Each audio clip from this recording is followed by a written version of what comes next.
कहा जाता है कि हर व्यक्ति दूसरों के मामले में जज और अपने मामले में वकील होता है। अपने वकील बन के घूमता है आदमी और दूसरों के मामले में तुरंत जज बन जाता है। कि जब हम किसी को क्रिटिसाइज करते हैं तो हम कई बार बहुत ऑनेस्ट नहीं हो पाते। हम उसकी बात को उसके मंतव्य के साथ एग्जैक्टली नहीं लेके आते। हम उसकी बात का कुछ हिस्सा गायब कर देते हैं। हम भी ऐसा करते हैं, उस समय के लोग भी करते होंगे। ऐसा थोड़ी ना तब भगवान थे अब दानव लोग रहते हैं। हम भी तो पढ़े लिखे समझदार लोग हैं भाई, तो उस समय भी ऐसे लोग थे।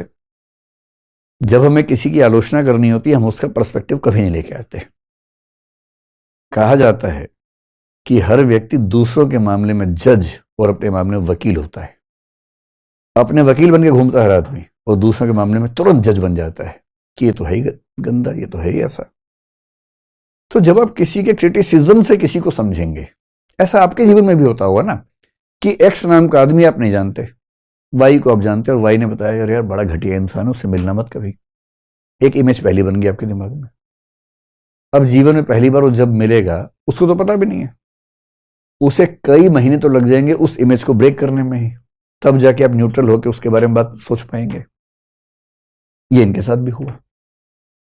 हो सकता है कि सच में इन्होंने ऐसी ही बातें कही हो सकता है इनकी बातों को डिस्टॉर्ट करके आगे पेश किया गया हो। इसलिए दर्शन की किताबों के लिखने वाले, चाहे डॉक्टर राधाकृष्णन, बहुत महान दार्शनिक हुए भारत में, जो राष्ट्रपति भी थे हमारे देश के, उन्होंने भी कहा कि जब चारवाकों की बात होगी तो हमेशा बेनिफिट ऑफ डाउट उनको देना पड़ेगा। हो सकता है कि हम उनके बारे में ठीक से ना जानते हों। प्रोफेसर हिरियन्ना बहुत प्रसिद्ध आचार्य हुए, उन्होंने भी बात कही कि चारवाकों के मामले में हमेशा ध्यान रखना है कि हम उनके बारे में बहुत कम जानते हैं और गालियों के रूप में जानते हैं। ये ऐसी बात हुई कि किसी को कोई 4 गालियां दे रहा था, आपने वही नोट कर ली कि ये आदमी ऐसा है, और आप सबको बताते चल रहे कि ये आदमी ऐसा है, ऐसा है, ऐसा है, ऐसा है। 4 गालियां थी। ये क्या तरीका हुआ जानने का? और इसलिए पहले से निष्कर्ष लेके नहीं चलेंगे, बल्कि हम सोचेंगे कि ये लोग कैसे रहे होंगे, अंदाजा लगाएंगे।